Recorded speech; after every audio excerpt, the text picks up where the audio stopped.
Olá pessoal, e aí, tudo bem? Eu sou o Zé da Filadélfia Produções. Quem começou primeiro conosco aqui foi o pastor Marco Feliciano, Nabilho, pastor Gilmar Santos, Carvalho Júnior, Adeildo e tantos outros pregadores que você já acompanha aqui no canal da Filadélfia Produções, que através da palavra de Deus alcançou milhares de pessoas no Brasil e no mundo. Muita gente foi salva, entendeu? Foi liberta. E por isso que eu te peço para você comentar, curtir e compartilhar, que assim também vocês estão ajudando a evangelizar e que a palavra de Deus chegue a todos, tá bom?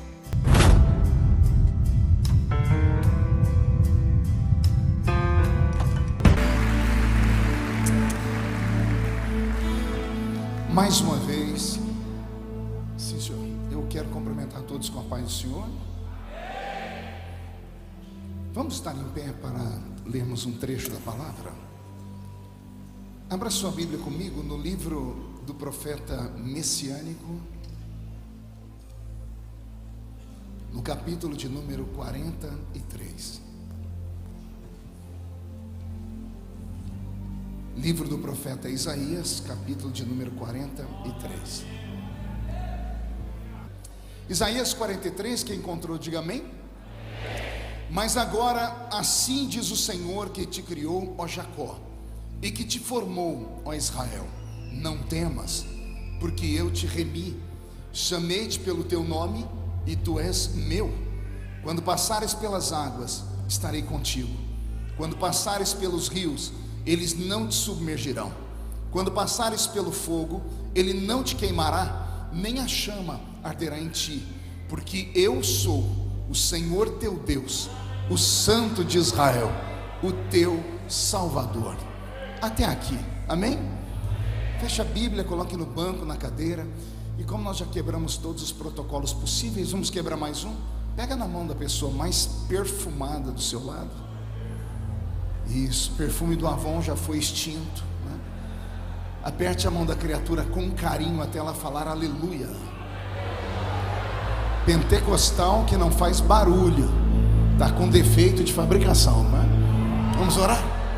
Pai, nós te exaltamos e te glorificamos, e entendemos que dentro de alguns minutos, e esta linda igreja ficará pequena para o tamanho da glória que o Senhor vai mandar do alto dos céus. Os que vieram tristes começarão a saltar de alegria. Os que vieram se arrastando não voltam para casa se arrastando hoje. Hoje voltarão voando nas asas de um novo tempo. E antes que eu comece a revelar os seus segredos, cerque esta igreja com a sua glória, e num raio de 5 quilômetros, onde houver um demônio alojado, eu dou a esses demônios segundos para sumirem de Santo André, porque se não sumirem, serão queimados pelo poder da sua glória, que aqui será derramada. Rasgue o céu sobre nós, manda anjos de fogo descerem aqui, que estes anjos desçam trazendo brasas de fogo nas mãos. Comecem a esparramar estas brasas entre nós, e onde houver um crente cheio do Espírito Santo, pega ele nesta noite, Jesus, e mostra o caminho da verdadeira e poderosa adoração. Fala conosco, fica conosco, é o que eu te peço agora e sempre. E toda a igreja diz: os que podem, estão no seu assento aplaudindo a Jesus, porque Ele é bom, porque Ele é maravilhoso. O texto que eu li nessa noite com os irmãos, ele é um texto ungido. Aliás, toda a Bíblia ungida é. Mas existem textos e textos. Existem alguns textos que têm tanto poder no que está escrito, que a simples leitura faz com que a igreja vibre. Não sei se você prestou atenção, na medida em que estávamos lendo o texto, alguns crentes saíram por alguns segundos da terra e tocaram os céus, porque são textos carregados de uma revelação muito profunda. O profeta Isaías é um desses escritores da Bíblia da pá virada, um homem escolhido por Deus num tempo difícil. Aliás, Deus fez de Isaías uma espécie de cobaia de laboratório, e foi o único da espécie dele. Deus não fez outro igual. Se pegarmos o Velho Testamento inteiro, mesmo o Novo, e traçarmos o perfil de todos os profetas quer sejam eles maiores ou menores, e não em estatura, tá? Nem em poder de palavras, mas em volumes de escritas, nenhum deles se compara a Isaías. E todos os outros, com exceção de Isaías, vieram da plebe, vieram do meio do povão. Isaías é o único que nasce com um sangue azul, ele vem da aristocracia dos judeus, é um homem que mora dentro do palácio, é sobrinho do rei mais famoso do seu tempo, que é o rei Uzias. Então Deus vai transformar ele em uma espécie de ratinho de laboratório. Era a maneira de Deus dizer assim: deixa eu ver se um homem extremamente rico, da aristocracia, pode receber a unção profética ou não. Pelo jeito, não foi aprovado, porque nenhum outro profeta levantado na Bíblia tinha o sangue azul. Isaías foi o único, rico, poderoso. E parece que a história dele vai revelar o porquê. Quem já leu o livro de Isaías, do primeiro capítulo ao capítulo 6, vai ver ele com um dedo de profeta em riste, apontando o dedo no nariz das pessoas e fincando o dedo nas feridas das pessoas. Ele vai dizer: ai do que peca, ai do que bebe, ai do que adultera, ai daquele que chama mal aquilo que é bom, aquele que chama bom aquilo que é mal, ai do idólatra, ai, ai e ai. São ais da vida de Isaías, porque ele só aponta o dedo na vida dos outros. Mas precisou o tio dele morrer, o grande e poderoso rei Uzias. Isso me fez, pastor Carlos, ter uma reflexão, porque somente no dia em que o tio dele morre é que Isaías passa a ter temor de verdade. No ano em que morreu o rei Uzias, é ele quem fala: eu vi o Senhor assentado num alto e sublime trono. Ele não viu Deus assentado no trono antes, porque parece que o trono de Uzias era maior do que o do próprio Deus. Todos os profetas mexiam com a situação política do seu povo e espiritual, e acabavam todos eles sofrendo, pagando preço com a vida. Esse mesmo Isaías mais tarde vai morrer cerrado ao meio. Outros profetas contemporâneos dele, como Jeremias, acabou seus dias com uma tuberculose lá na masmorra de um palácio. Assim terminavam os profetas. Mas isso só aconteceu com Isaías depois que o tio dele morreu, porque enquanto o tio dele era vivo, ninguém tinha coragem de chamar a atenção dele. Quem teria coragem de chamar a atenção do sobrinho do rei? Mas no ano em que morreu o rei Uzias, e as pessoas ameaçaram Isaías de morte, ele correu para o santuário. E quando ele corre para o santuário, como não há mais concorrente para Deus, ou seja, o rei da terra está morto, então brilhou o rei dos céus. E Isaías viu o Senhor assentado em um alto e sublime trono. E aí Isaías faz algo que geralmente profeta nenhum faz. Pergunte o quê? Só falo se todo mundo perguntar. O profeta só aponta a vida para os outros. Não é que Isaías resolveu apontar o dedo para ele mesmo. Ele que disse: ai de ti, ai de ti, ai de ti. Agora ele diz: agora ai de mim, porque vou perecendo, porque eu tenho lábios impuros e habito no meio de um povo de impuros lábios. E foi aí que a misericórdia de Deus se manifesta. Um serafim voa, pega com uma tenaz, uma brasa de fogo debaixo do trono de Deus e purifica os lábios do profeta. E o profeta começa de fato a ter uma vida profética plena, porque o profeta não é só aquele que acusa, não é só aquele que puxa a orelha. A profecia, ela tem pelo menos 3 vertentes: ou ela conforta, ou ela exorta, ou ela mostra o futuro. Isaías só usava o seu dom de profecia para atormentar as pessoas, e só pode entender de misericórdia quem precisou da misericórdia. O homem que até então só falava ai de ti, colocava o dedo nas feridas das pessoas, de repente muda, e ele começa a fazer profecias em tons de poema. Algumas profecias de Isaías não parecem profecias, parecem poemas. E eu sei disso porque quando criança, lá na Assembleia de Deus onde fui criado, assembleiano tinha um quê com o negócio de jogral. Alguém lembra de jogral? Sangue de Jesus tem poder. Porque não era você que tinha que ir lá. Toda criança que falava demais, eles pegavam para Cristo. E eu falava mais que o homem da cobra. Então eu era sempre um dos atores do jogral. E tinha um jogral que chamava A Revolta dos Astros, e eu era sempre a estrelinha de Belém. Porque não era você, Bocó. Colocava na minha cabeça um chapéu com uma estrela e uma roupa branca na minha mão e um pergaminho no outro. Eu parecia a estátua da liberdade. E eu ia declamar, e eu declamava um texto de Isaías, que eu também pensava que era um poema, mas não era um poema, eram palavras proféticas. Eu dizia assim: eis que a virgem conceberá e dará à luz a um filho, e colocarão nele o nome de Emanuel, que significa Deus conosco. E eu pensei a vida toda que o texto estava correto. A nossa Bíblia Sagrada, na língua portuguesa, só chegou até nós por causa do português, que era o padre João Ferreira de Almeida. Ele traduziu do inglês para o nosso idioma. E antes da Bíblia estar no inglês, ela estava em latim, ou melhor, em alemão. E antes do alemão, ela estava em latim. Antes do latim, em grego. E antes do grego, em aramaico.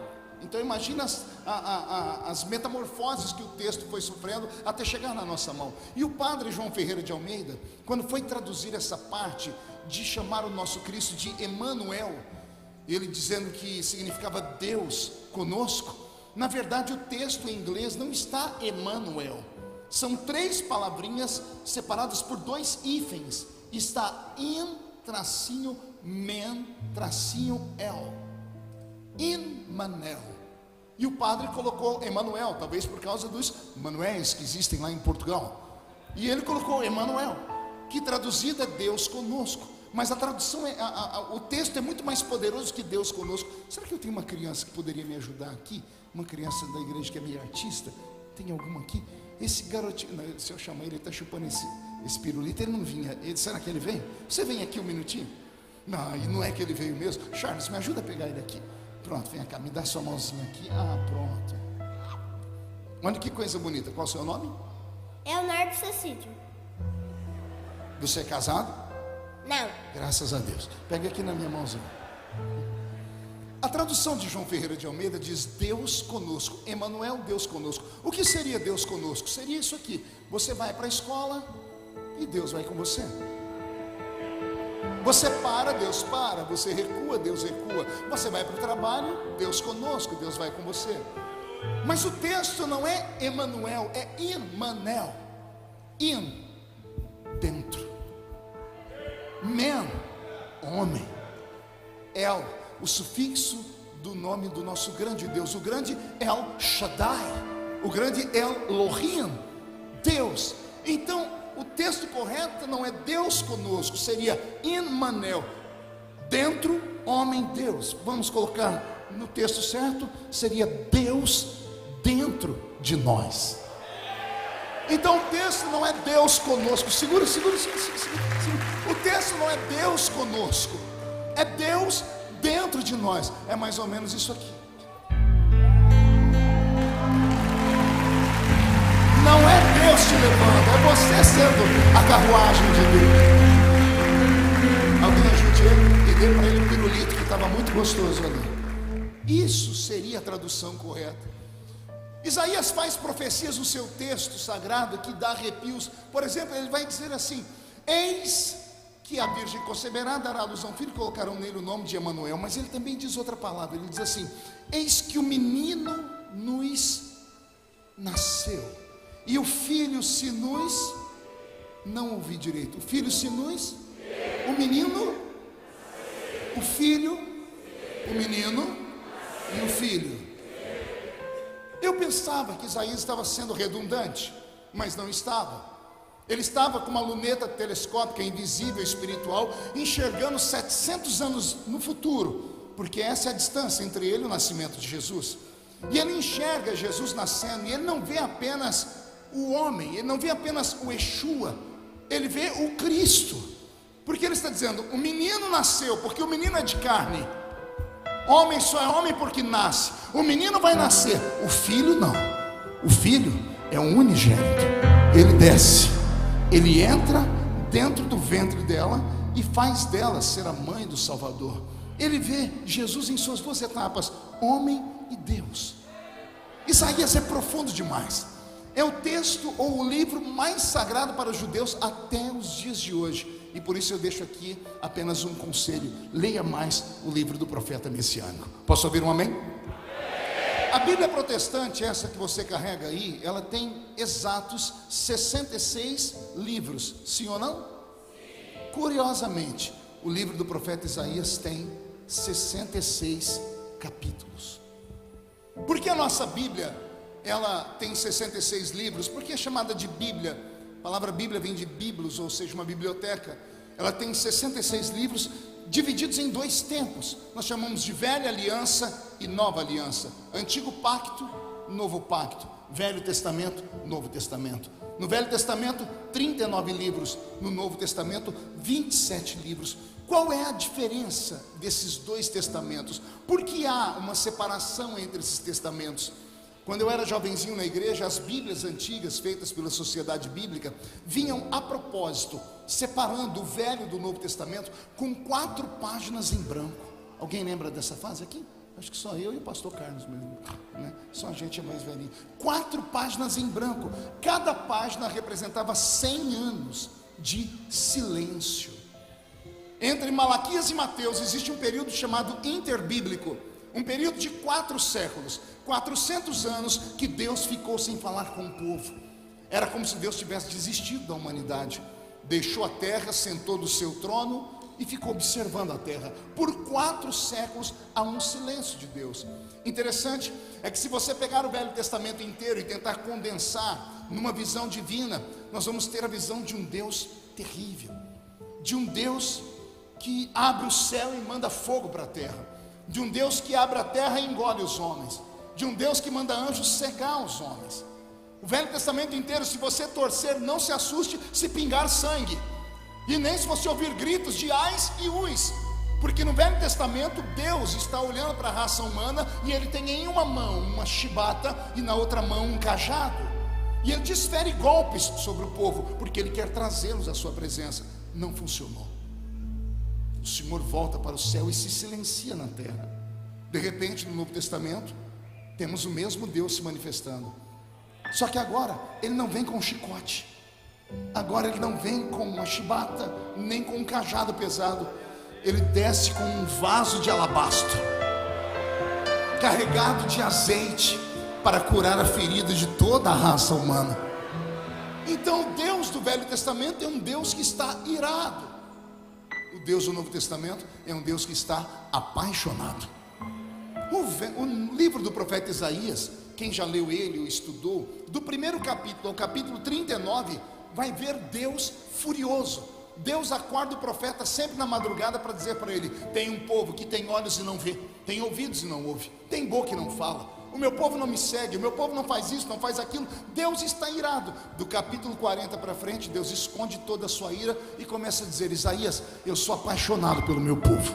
Chegará um tempo que esse povo vai ter condições de encher os seus celeiros sem ter que usar dinheiro.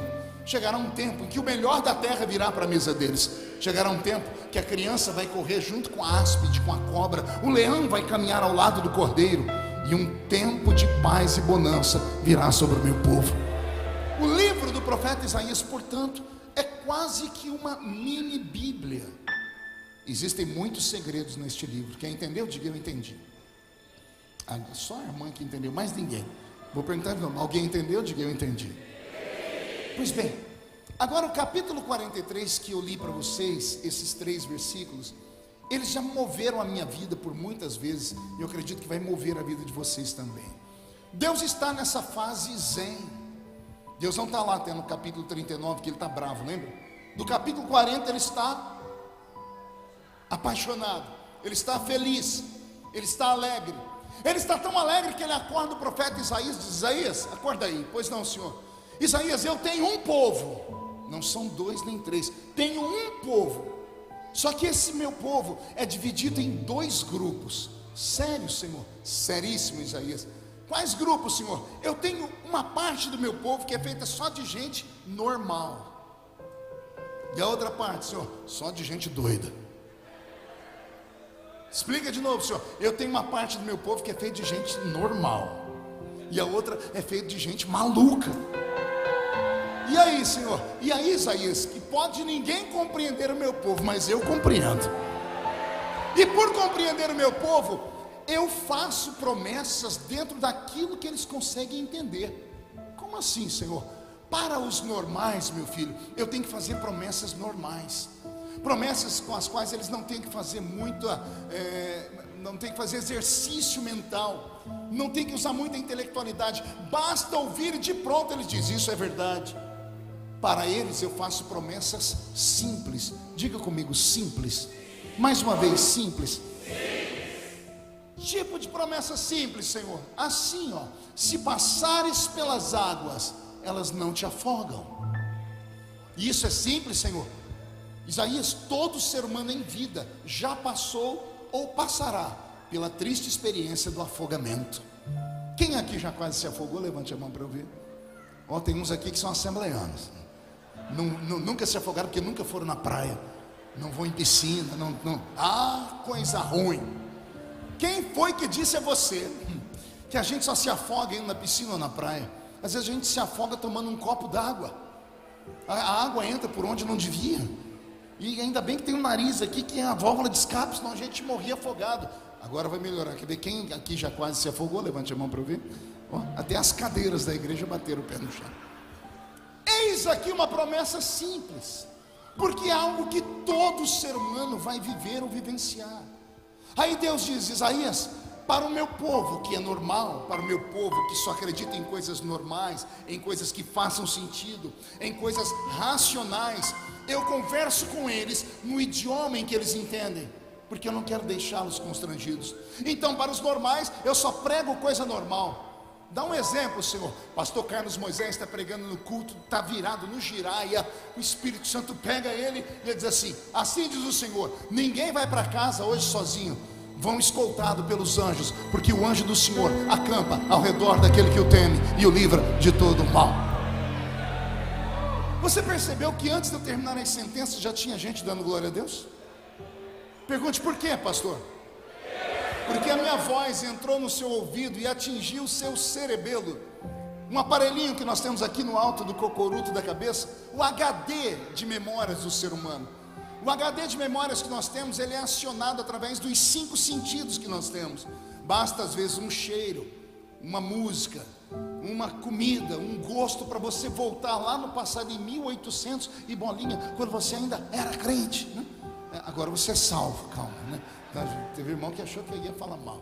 Pois bem, basta um dos sentidos atingir a nossa mente com alguma força e nós automaticamente nos entregamos. Quantas vezes você esteve em um culto ou em um comício, em qualquer lugar onde tem alguém falando, e de repente você está lá de braço cruzado, igual alguns estão aqui me ouvindo, e de repente, sem que você esperasse, você faz assim, ó, ou assim, ó, ou abre o semblante num sorriso, ou fecha o semblante numa cara feia. Isso acontece involuntariamente. Por quê? Porque a voz entrou dentro da sua cabeça, mexeu com o seu cerebelo buscou memórias. Se a palavra fez sentido, você vai automaticamente concordar, afirmativamente fazer assim. O corpo fala. Nosso organismo conversa de maneira involuntária, inclusive, porque aquilo fez sentido. Vou dar outro exemplo. Você está no culto, o pastor Carlos está pregando, e de repente ele libera a seguinte palavra: o Senhor Jesus manda dizer que antes desse ano terminar, você vai estar sentado com a sua família ao redor de uma mesa farta, com um copo de Coca-Cola bem grande, porque crente não bebe cachaça. E você vai dizer: aquele pastor tinha razão, porque eu e a minha família, eu e a minha casa, em prosperidade, servimos ao Senhor.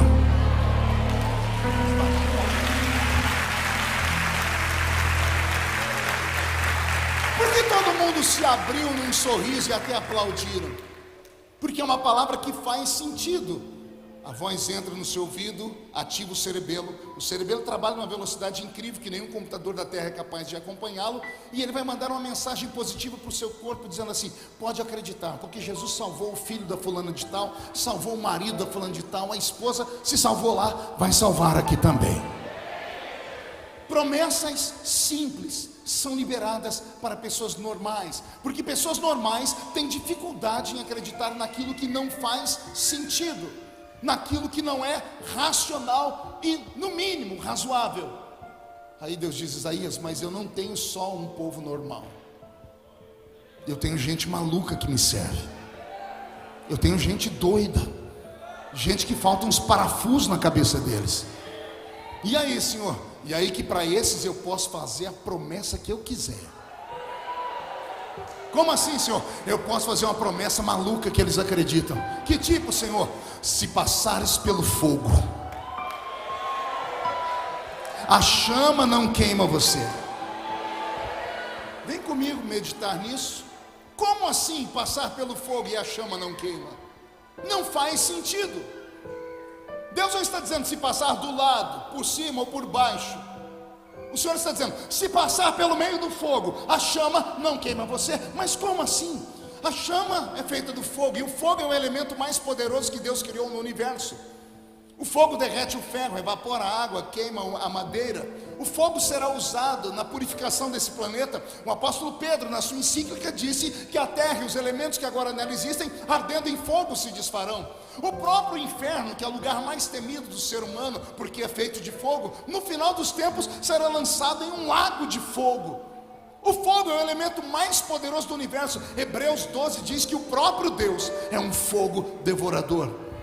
Aí vem Deus e diz assim: Isaías, avisa o meu povo que se levantar contra eles, o maior poder já criado se levanta para cair, porque não toca em nenhum deles.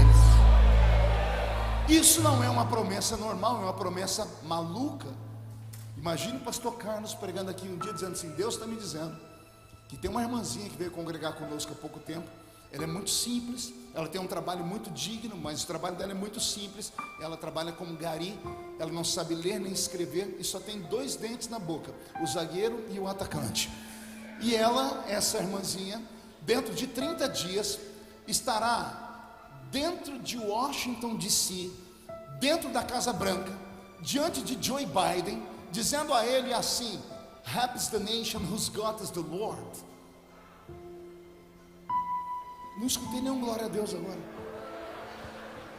Por quê? Por que ninguém deu glória a Deus? Porque não faz sentido. É algo humanamente impossível.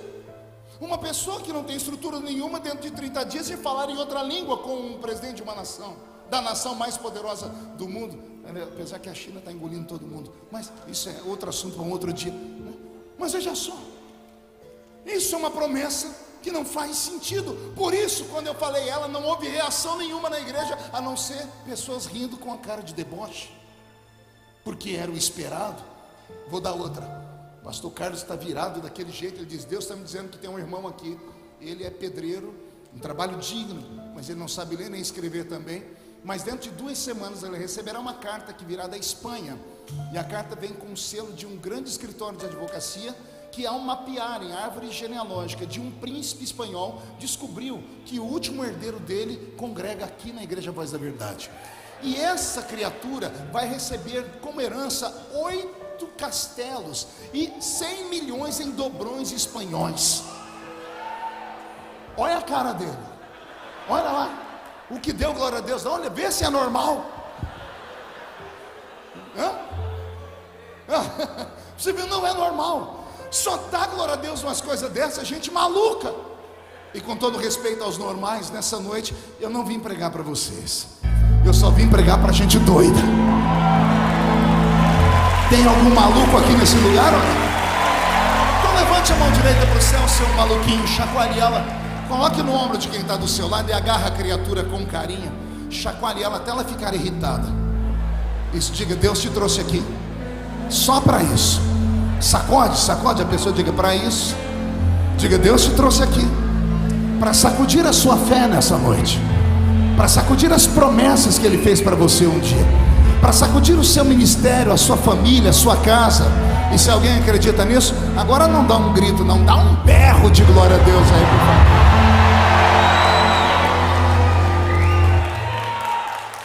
Ah, meu Deus, eu acho que eu estou pregando no lugar certo, porque a história dessa igreja nasce com um homem sentado em um cinema, e lá de dentro da tela sai um homem para conversar com ele, e todo mundo aqui acreditou. Então, eu estou no lugar certo, vim falar com gente maluca.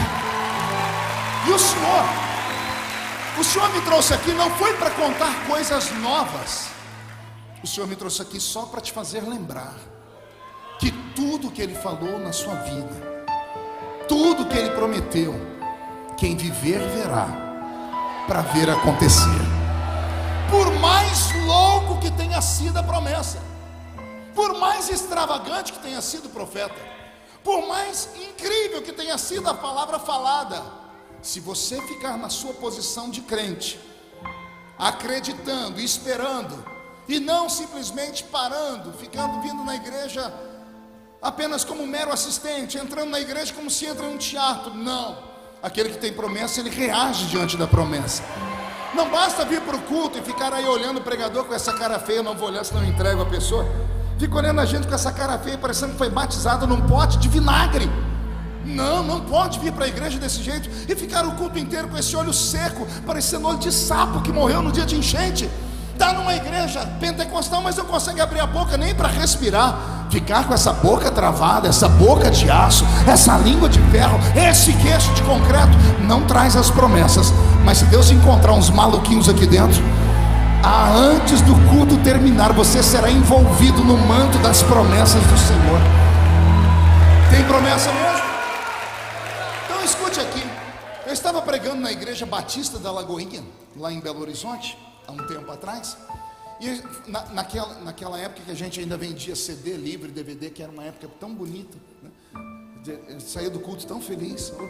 Hoje o YouTube, o inimigo entrou profundamente, né? Só o Senhor vende, a gente não vende nem com reza brava, né? Vou orar pela sua vida no fim do culto. Estou eu lá na porta da igreja vendendo os DVDs, os livros, os CDs. Chegou um mineiro para falar comigo, gente. Mas era um mineiro muito matuto, bem da roça. Tem algum mineiro aqui? Tem algum mineiro? Essa raça descobriu o mundo. Eu estava pregando em Nagoya, no Japão, e fiz essa pergunta. 1.200 pessoas de zóio rasgado. Tem algum mineiro aqui? Levantou um dos zóio rasgados. Uai, sou eu, estou aqui. Mas como você está aqui? Aí ela falou que era Nisei, não sei. Isso é um trem desse aí, né? Mas isso é outra conversa para outro dia. Eu estou lá na porta, vendendo meus materiais. O mineiro chegou, mas chegou chegando. Olhou para mim e disse: senhor pastor, eu senti de te dar um presente. Eu falei: eu senti de receber, me dê logo. Porque os irmãos só dão pedido de oração para a gente. Ninguém dá presente, com exceção da igreja Voz da Verdade, que eu já cheguei a receber.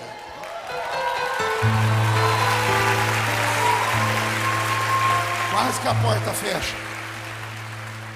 Eu estou lá. O mineiro falou: pastor, posso dar o presente? Eu falei: claro que pode. Ele enfiou a mão numa sacolinha branca de supermercado e ele tirou uma caixa de paçoquinha embrulhada. Quem já comeu paçoquinha embrulhada? Vou elogiar a paçoquinha no idioma dos mineiros, ô trembanço, né? Eu sei que eu peguei aquela paçoquinha, desembrulhei. Quando eu dei a primeira mordida, o mineiro deu o golpe. Ele falou: pastor, o senhor pode orar por mim agora? Depois da paçoquinha eu faço qualquer coisa por você. Ao invés de eu só levantar a mão, Charles, e orar, o mineiro perguntou, eu perguntei para ele: você quer que ora pelo quê, meu filho? Aí ele contou uma história. Muda a música, Roberto. Ele disse: então, pastor, ontem de noite eu fui numa vigília. Eu não sou gente, eu perguntei: você foi aonde, meu filho? Numa vigília. Eu enfiei a paçoquinha na boca de novo, para não ter uma crise de riso, que eu nunca tinha visto falar em vigília. Eu conheço vigília, né? Eu disse: e daí, meu filho? Ele falou: ei, pastor, não era vigília de crente normal, não. Era vigília de crente doido. Para mim, vigília de crente doido é redundância, né? Porque só doido vai para vigília mesmo. Mas eu conheço esse tipo de raça, mas eu queria saber dele. Eu falei: meu filho, o que é um crente doido para você? Ele falou: ih, pastor, é aqueles quando o Espírito Santo desce sobre eles. Tem uns que parece que recebem o espírito do Bruce Lee.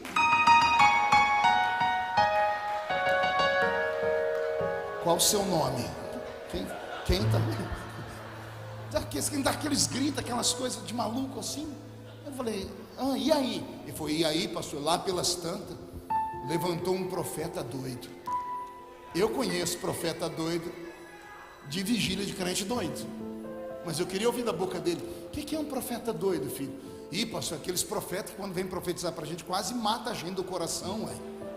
Mas por quê? Pastor, vigília, o senhor já viu como é que é, né? Começa com fogo, muita glória, daqui a pouco quieta todo mundo. Quando está quase todo mundo dormindo, vem um com um pandeiro e bate, e acorda todo mundo. Tem uns que já acorda falando em línguas. Ele falou: pastor, nesse momento de quietude, eu estava encostado na parede, olhando para o púlpito, o profeta veio na ponta do pé de costa, pastor.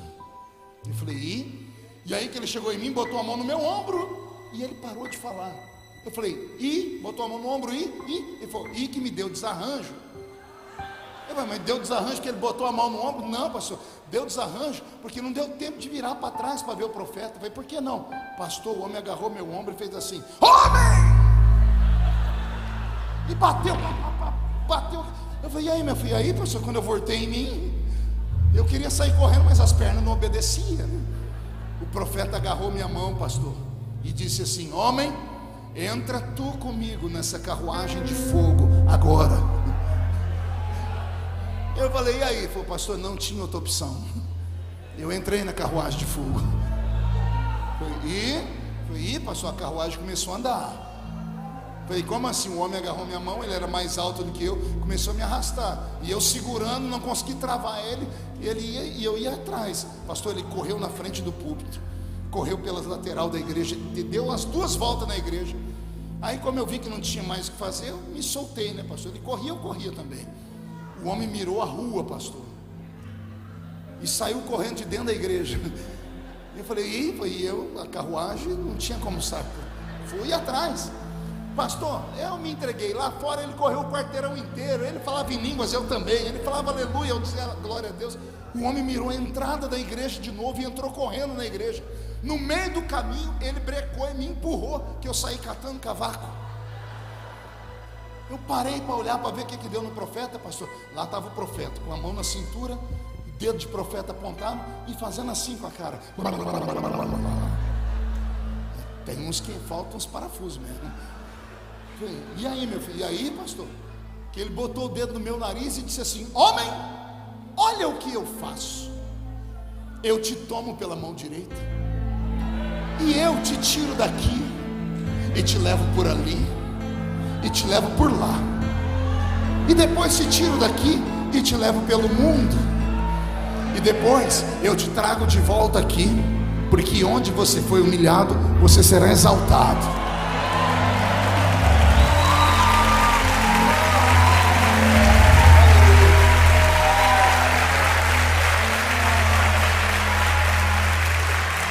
Eu amo a criatividade profética. Eu amo quando o profeta tem criatividade. E ele diz que terminou com o homem dizendo assim para ele: contempla na sua frente a rampa do palácio do Planalto, porque vou eu te colocar entre os príncipes e as princesas dessa terra. Até eu dei glória a Deus. Mas quando eu olhei para o mineiro, ele acabou de falar, ele teve uma crise de riso, que a barriga dele balançava. Eu enfiei a mão aqui no meu bolso, pastor Carlos, peguei um cartão de visita, anotei o número do meu celular, Rafael. Quando eu entreguei para ele, ele parou de rir, pegou aquilo e falou: ô pastor, o que é isso? Eu falei: é o meu celular particular. E ele: nossa, eu vou ter seu número. Eu disse: vai. E ele: para quê, pastor? Eu disse: para quando você subir a rampa do palácio, homem, lembra-te de mim quando entrar no seu reino.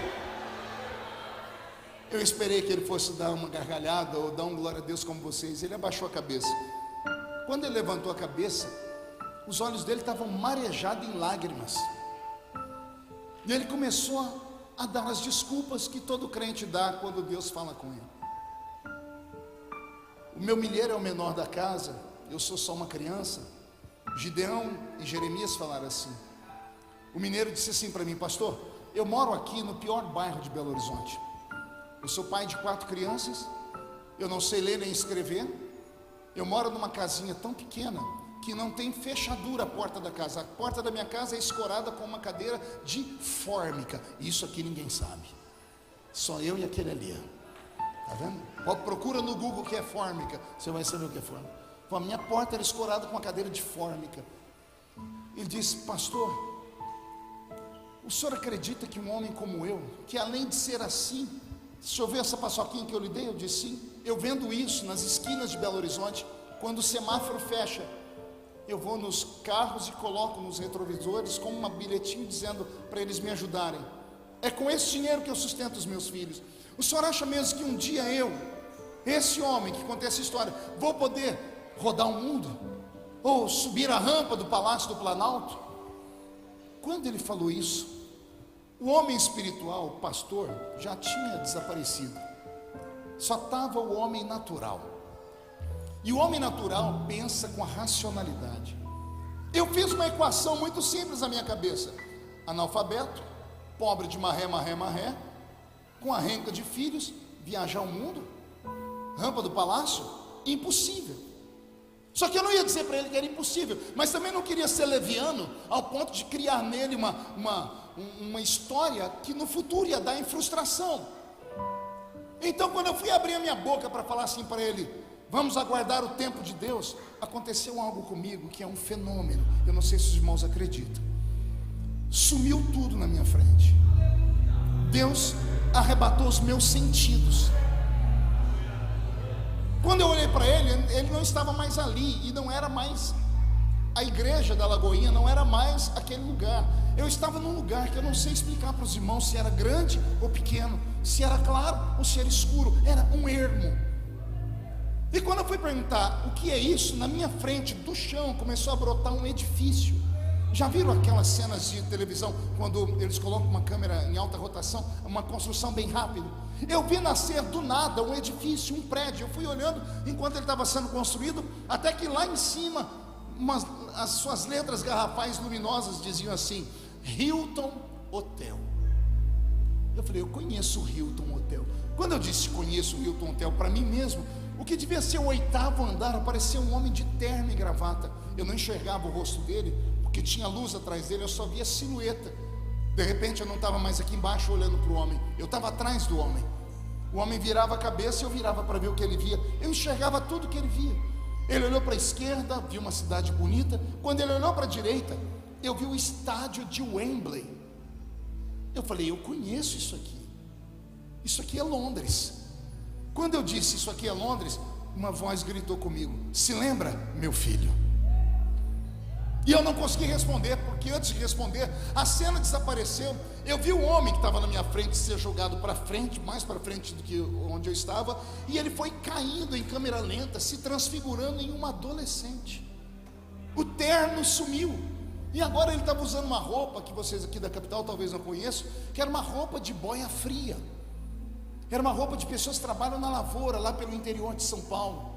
Umas roupas esquisitas, 2, 3 calças, 2, 3 camisas, meias na mão porque não tinha dinheiro para comprar luva, chapéu de palha na cabeça e um embornal nas costas. Havia até um facão aqui, um facão chamado facão Saran. Eu vi que era um cortador de cana de açúcar. Na outra mão ele tinha uma marmita, e ele estava subindo a boleia de um caminhão, que lá nós chamávamos de caminhão de pau de arara.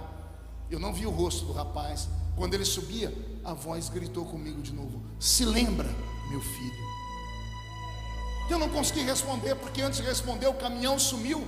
O rapaz foi jogado mais para frente. Agora ele não é mais um adolescente, ele foi ficando pequenininho e sem roupa, e virou uma criança raquítica, usando um shortzinho rasgado, descalço, sem camisa, trazendo nas costas uma caixinha de engraxar sapato. O menino parou, olhou para mim e deu um sorriso banguelo. E o Senhor falou comigo: e agora? Se lembra, meu filho? E eu me lembrei que era eu. O Senhor contando a minha história de trás para frente. Aquele hotel Hilton, o hotel que eu fico todo ano quando eu vou pregar na escola bíblica em Londres. Antes de ser pregador, eu era cortador de cana, apanhava laranja, algodão e café no interior de São Paulo. E antes de tudo isso, eu era engraxate. Eu tenho a minha caixa de engraxar sapato até hoje, lá no meu gabinete pastoral, na igreja que o Senhor me confiou para pastorear. Aí o Senhor falou comigo: se eu fiz na sua vida, por que não posso fazer na vida do mineiro? Por que não posso fazer na vida dele? Aleluia.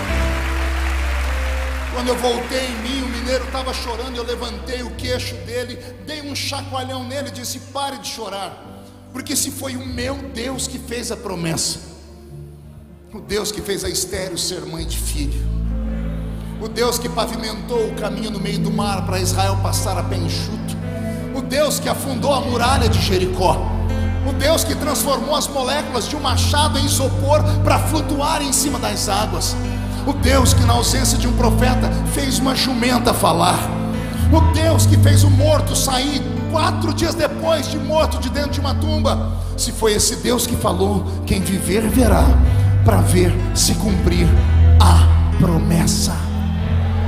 Eu não vim pregar coisas novas para vocês, até porque esses últimos dias estão tão difíceis, porque tem tanta coisa, tanta gente pregando, tanta inovação. Aliás, os pregadores de hoje nem querem ser pregadores, são coachings, né? E eles não querem mais que a igreja escute palavras, eles não aceitam mais. Eles querem que a igreja viva de autoajuda. E se você quer autoajuda, não precisa entrar nesta igreja nem na minha onde eu congrego. Vá numa banca de revista e compre o último livro do Dr. Nair Ribeiro, ou do Dr. Taniguchi, ou do Pablo Marçal, ou compre o livro do Augusto Cury, 48 razões porque mesmo vesgo eu sou lindo igual Leonardo DiCaprio. Quer autoajuda? Vá atrás deles. Aqui não. Aqui não vem em busca de autoajuda, vem a busca de ajuda do alto aqui. Ajuda, o Espírito Santo está aqui. É Ele quem pode mover, é Ele quem pode te levar. O Senhor me mandou dizer a você que Ele não arredou 1 milímetro do que Ele caminhou com você. Ele não deixou cair uma única palavra que Ele falou para você.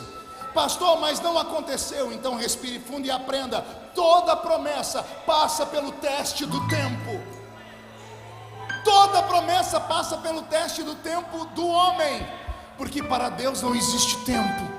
Deus olha para você aqui agora, Ele está vendo você ser plantado no ventre da sua mãe, está vendo você me assistindo aqui, está vendo você sendo sepultado ou sendo arrebatado no último dia, porque na mente de Deus passado, presente e futuro se misturam.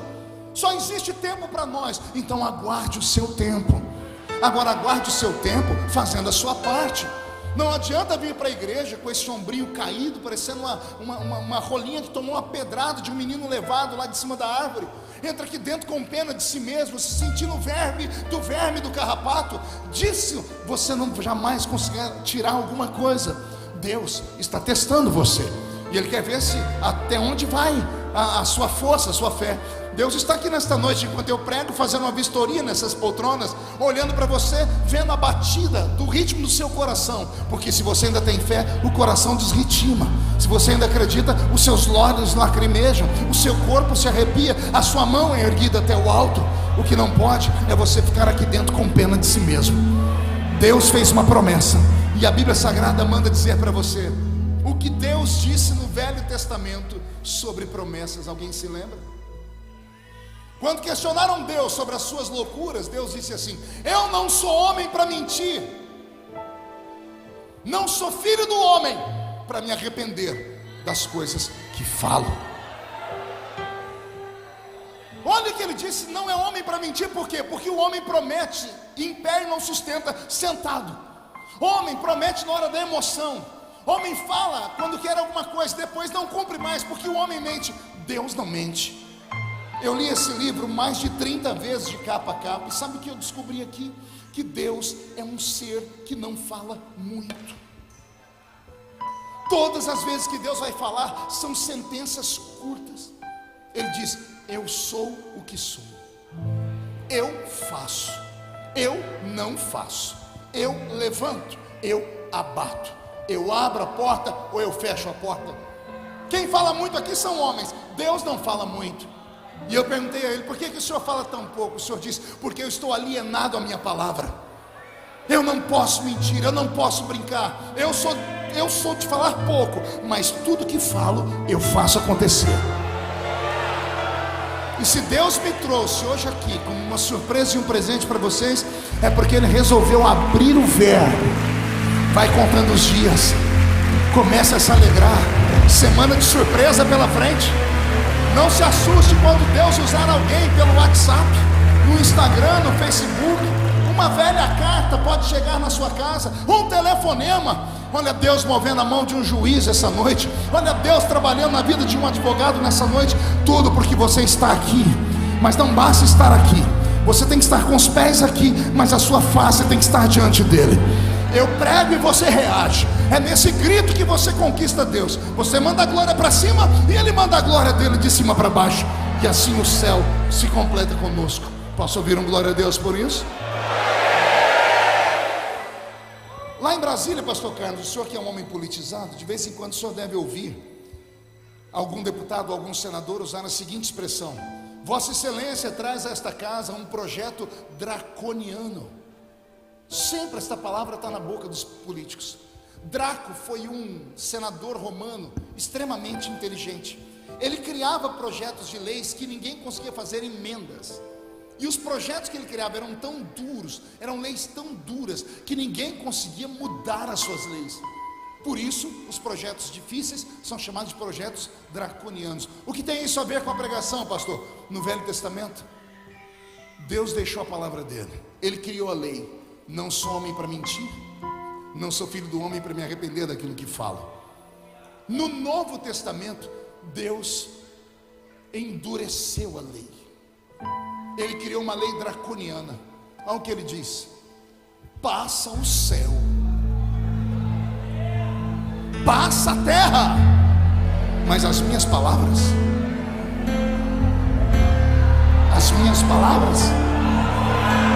passa o céu, passa a terra, mas o que eu falei não passa jamais. Se você está debaixo de uma promessa, reage nessa noite. Se você está debaixo de uma promessa, ouça esse pregador maluco. Aquele ou aquela que está debaixo de uma promessa, eles estão imortalizados.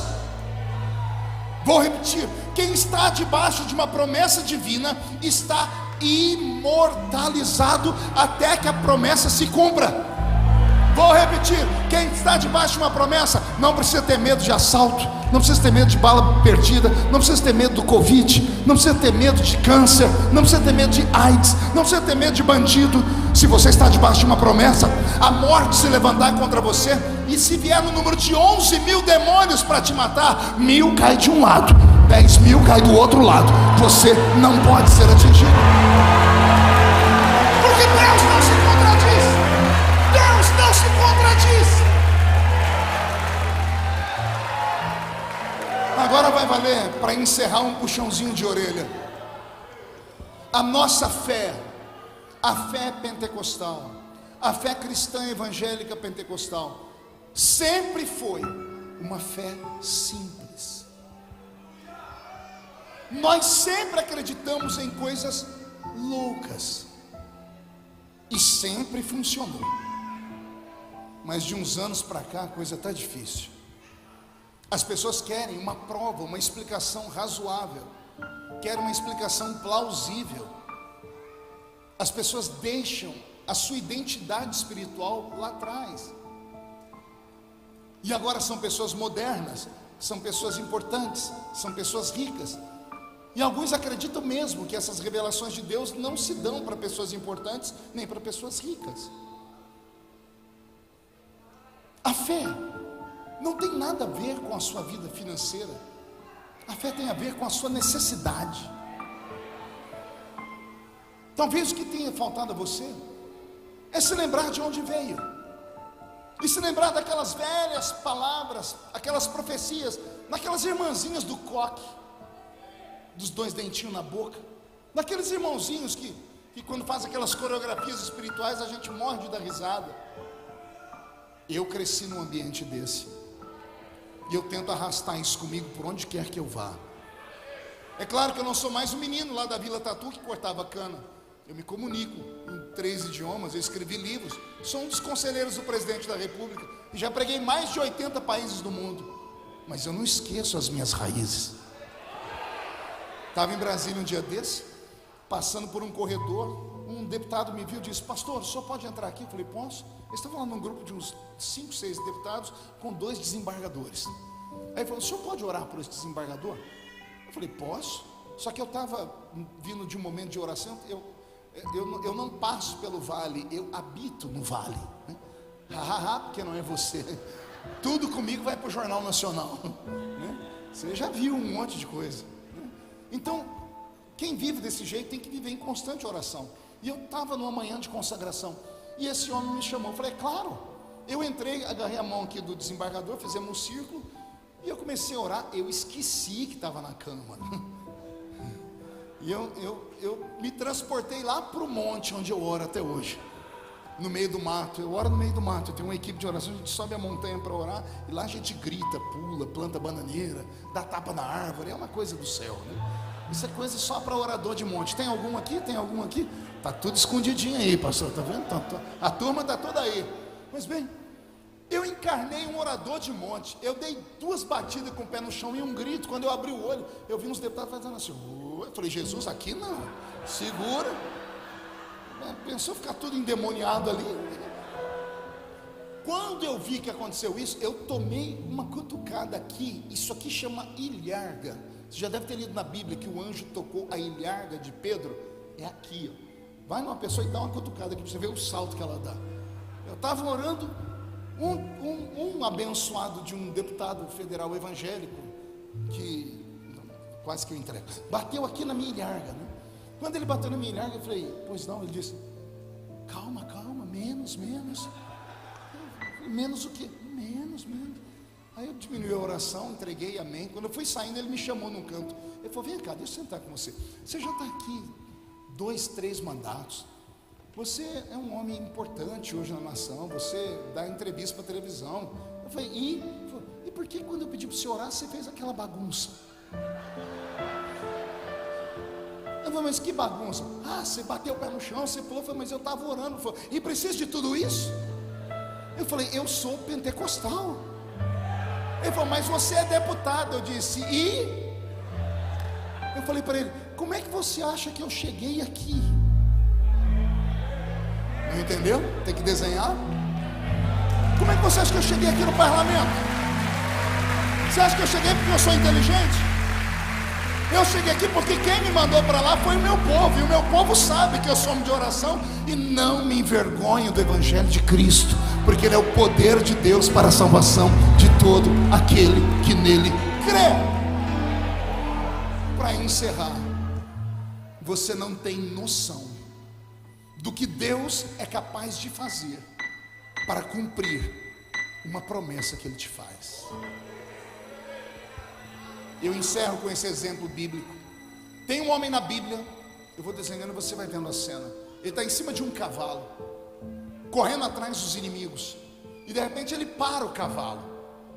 Ele olha para o céu e diz, Senhor, amanhã continuaremos a peleja.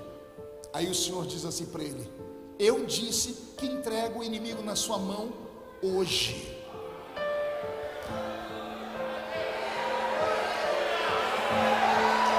Eu amo quando Deus dá datas. Eu imagino a cena. Senhor, então o Senhor vai ter que dar uma mãozinha aqui. Por quê, Josué? Olha o sol lá escondendo. Olha a lua lá nascendo. Meu cavalo não tem aqueles aparelhinhos de radar que tem os morcegos. Meu cavalo não é igual coruja que enxerga no escuro. Não dá para perseguir o inimigo. O que eu faço? Eu imagino Deus olhando para baixo dizendo, eu e a minha boca. Pode imaginar os serafins aqui atrás, um olhando para o outro dizendo, santo, santo. Dizendo assim, e agora? O que ele vai fazer? Ele falou hoje. Então eu imagino Deus ficando de pé. E eu vou te dar 2 visões, a espiritual e a científica, tá? Então não se assuste que não é heresia. A espiritual, na visão de Josué, na minha visão, o que Deus fez? Deus ficou em pé no trono, enfiou uma mão debaixo do sol e a outra em cima da lua. Josué, vai vendo a claridade aí.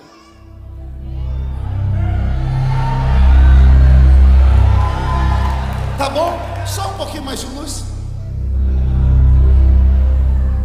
Não escurece até que o último inimigo caia por terra. Porque eu entrego o inimigo na sua mão. Que dia? Que dia?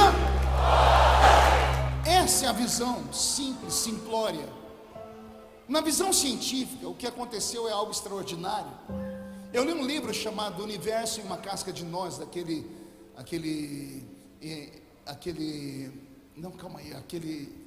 é um cientista que herdou a cadeira de Albert Einstein lá na principal universidade da Inglaterra. Seu nome é Stephen Hawking. Ele escreveu um livro chamado Universo em uma Casca de Nós. No livro, ele diz que o universo é como um corpo crescendo, e ele está em evolução e em expansão. Ele diz que se acontecer qualquer problema com o universo, em qualquer parte dele, onde o que está em crescimento recue, que seja 1 milímetro, a mesma explosão que criou o universo pode destruir o universo. Por que eu estou citando isso? Porque o dia que eu parei para pensar nesse milagre que Deus fez com Josué, eu fiz o desenho. Eu sou muito de ver. Eu fiz o desenho, eu peguei o Sol, porque a nossa galáxia, nós temos aqui como o centro o Sol. Nosso sistema é um sistema heliocêntrico. O Sol é o sistema da nossa galáxia. E nós temos 9 planetas que giram ao redor do Sol. Giram em consonância. O terceiro planeta é a Terra. E a Terra é talvez o mais poderoso desses planetas, porque ela tem vida. A Terra tem no centro dela uma massa chamada amálgama, que é uma mistura de terra derretida com minérios, todas as sortes de minérios que você possa imaginar. O centro da nossa Terra é tão quente quanto a superfície do Sol, para você ter uma ideia. A Terra, lá dentro, agora enquanto nós estamos aqui, ela está em ebulição, está trabalhando, está derretendo, e isso cria uma manta magnética.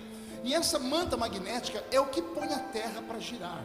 Como a Terra é poderosa em si, ela faz girar os planetas que estão ao redor dela, e tudo gira no sentido horário. Já viu isso na pia da sua casa? Você joga água, a água roda no sentido horário. O único lugar do mundo onde ela gira ao contrário é no Marco Zero, lá no Amapá. Em qualquer outro lugar do mundo ela gira no sentido horário, por causa do magnetismo que está no fundo da Terra. Amém até aqui? Está dando para me acompanhar? Pois bem, esse terceiro planetinha nosso que está girando, ele dá 2 giros, na verdade. Um giro em torno de si mesmo e um giro completo ao redor do Sol. São um sistema de rotação e translação. Ele dá um giro em torno dele de 24 horas e 365 giros de 24 horas, com exceção do ano bissexto, que nós temos um dia a mais. Pois bem, quando a Terra vai girando, e ela só gira por causa dessa pressão que está no centro dela. Imagine uma panela de feijão. Quem já cozinhou feijão aqui? Se não tem aquela válvula e começa a esquentar, o que aconteceria com a panela?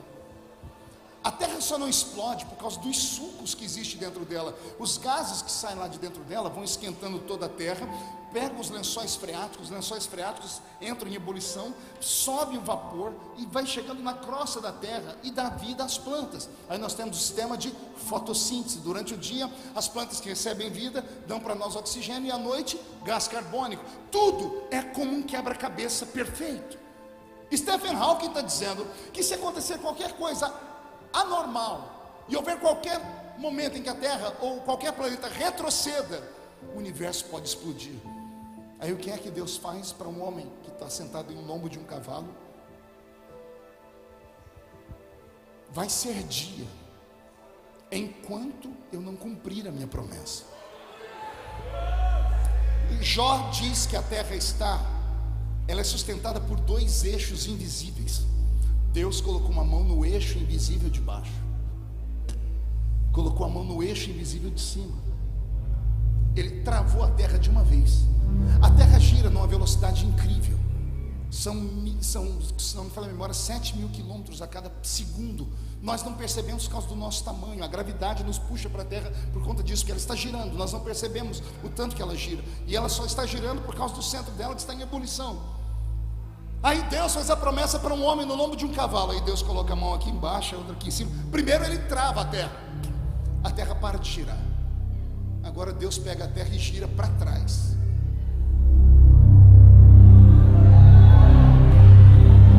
Não entendeu? Alguém lembra do relógio de Acais que girou 10 graus ao contrário? Deus fez a mesma coisa. Deus fez a Terra girar ao contrário. Deus arriscou toda a sua criação por causa de uma única coisa. Ele deu a promessa dele para um homem no lombo de um cavalo.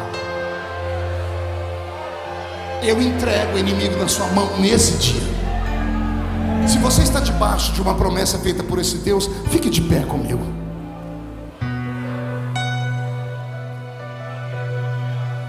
Precisamos voltar a acreditar. Precisamos voltar a crer. Nós não podemos desistir jamais dos nossos sonhos. Você serve a um Deus gigante, a um Deus extremamente poderoso, a um Deus que abre porta onde não existe parede. E esse Deus que abre porta onde não existe parede me trouxe hoje aqui para te dizer: tenha calma, o que eu prometi vai acontecer. Então o que nós precisamos hoje, nesta noite, é de um avivamento, um despertamento da nossa fé. Com autorização do pastor Carlos, posso fazer um convite? Feche os olhos. Eu queria orar com homens e mulheres que têm uma promessa gigante de Deus, mas que esta promessa foi travada. Travou em algum momento, em algum ponto da sua vida. Travou em algum ministério. E hoje, enquanto eu pregava, o seu coração batia forte. Você dizia: eu tenho uma promessa e eu quero ela. Você tem coragem de vir aqui perto de mim? Imagine que você está saindo da península do Sinai, subindo o alto da montanha. Você está igual Moisés, indo em busca da glória de Deus. Vamos cantar, Roberto. Na porta da casa mais simples, que o anjo da morte não entra, a estrada que corre pro mar, Isso. o vento que abre o caminho é você. Isso, eu creio no seu milagre.